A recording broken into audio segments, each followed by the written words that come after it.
భవిష్యత్తును నిర్మించే ఆశలను విశ్వాసాన్ని ఇచ్చారు. కానీ 5 సంవత్సరాల్లో గత ప్రభుత్వం ఆ త్యాగాన్ని అవమానించింది. 3 రాజధానులు అస్తవ్యస్త విధానంతో ప్రజల విఘ్నతని, అమరావతిని అగౌరవపరిచింది. ఈరోజు ఈ వేదిక నుండి మేమందరం మీకు హామీ ఇస్తున్నాం. అమరావతి మళ్ళీ ఒక ప్రపంచ స్థాయి సర్వశ్రేష్ఠ రాజధానిగా ఆవిర్భవిస్తుంది.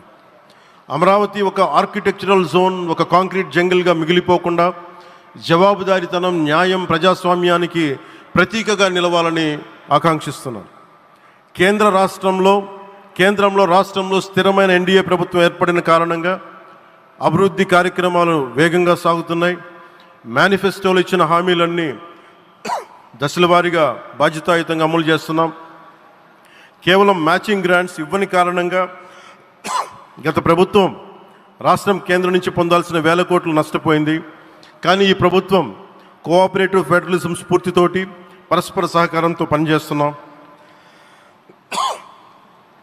రాష్ట్రంలో రహదారులు, రైల్వే, పారిశ్రామిక రక్షణకు సంబంధించి ఈ రోజున మన అమరావతి